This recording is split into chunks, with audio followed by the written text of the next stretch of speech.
আমাৰ জুবিন দা অসমৰ এটা সম্পদে নাছিল, গোটেই ভাৰতবৰ্ষৰ ৰত্ন আছিল জুবিন দা।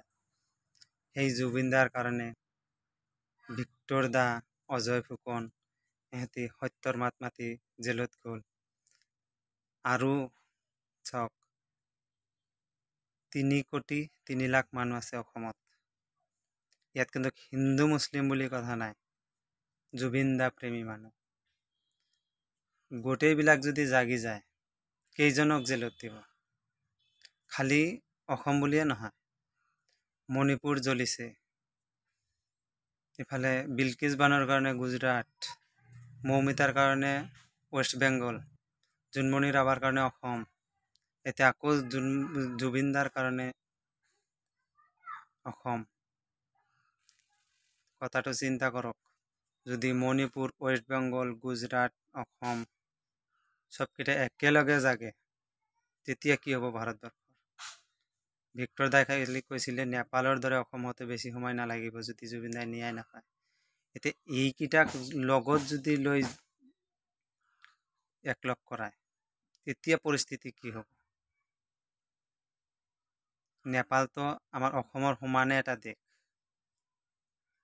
নেপালৰ নিচিনা দেশ আমাৰ ভাৰতত কমচে কম 10টা হ'ব।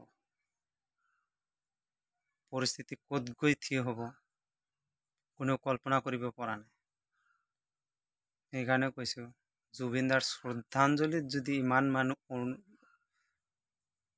হেৰি কৰিব পাৰিছে, কাম কাজ বাদ দি পেলাই যদি তাত পাৰিছে, ন্যায়ৰ কাৰণে কি কৰিব পাৰি? নোৱাৰিব। আমাৰ উজনি অসমৰ সংগঠনৰ দাদাবিলাকক কৈছোঁ, আপোনালোকে মিয়াবিলাকৰ ওপৰত যি অন্যায় অত্যাচাৰ কৰি উজনিৰ পৰা খেদিছে, এতিয়া জুবিন দাৰ হৈ মাত মাতক। আপোনালোককতো এটা ভিডিঅ'ও নাপালোঁ, কোনো নিউজ চেনেলতো নাপালোঁ আপোনালোকক যে জুবিন দাৰ কাৰণে আপোনালোকে মাত মাতিছে। নিৰীহ মানুহৰ ওপৰত আপোনালোকে অত্যাচাৰ কৰি কি ভাল পায় নেকি? আৰু জুবিন দাৰ ইয়াত মাত মাতিতো আপোনালোকে পইচা নাপাইছে চাগে, সেইকাৰণে আপোনালোকে মুখখন বন্ধ কৰি আছে এতিয়া। আপোনালোকে হিন্দু মুছলমান মিয়া ইয়াত নানিব। এই জুবিন দাৰ কাৰণে কমচে কম এটা কথা কৈছোঁ, জুবিন দাৰ কাৰণে মাত মাতক। কেইজনক জেলত দিব? 3,03,00,000 মানুহৰ ভিতৰত কিমান মানুহক জেলত দিব? ইমান জেলে নাই আমাৰ অসমত যে আমাক জেলত ৰাখিব। চাই থাকি থাকি এজন মানুহৰ ভৰসাত চাই থাকিলোঁ, বহুত থাকিলোঁ, কি হ'ল? আজিলৈকে এটা মানুহক আইনৰ আওতাত আনিব নোৱাৰিলে। এনেকুৱাকৈ অসম নচলিব, এনেকুৱাকৈ জুবিন দাই ন্যায় নাপায়। জুবিন দাক ন্যায় দিবলৈ হ'লে মাত মাতিব লাগিব। মই চিন্তা কৰিলোঁ যে কোনেও ন্যায় নাপালে, আজিৰ তাৰিখত কোনেও ন্যায় নাপালে। চাহে মণিপুৰৰ কথাই কওক, গুজৰাটৰ কথাই কওক, ৱেষ্ট বেংগলৰ মৌমিতাৰ কথাই কওক, আমাৰ অসমৰ জোনমণি ৰাভাৰ কথাই কওক, এতিয়া লাষ্টত এইবিলাকক লৈ ইমান মগজটো মৰা নাই।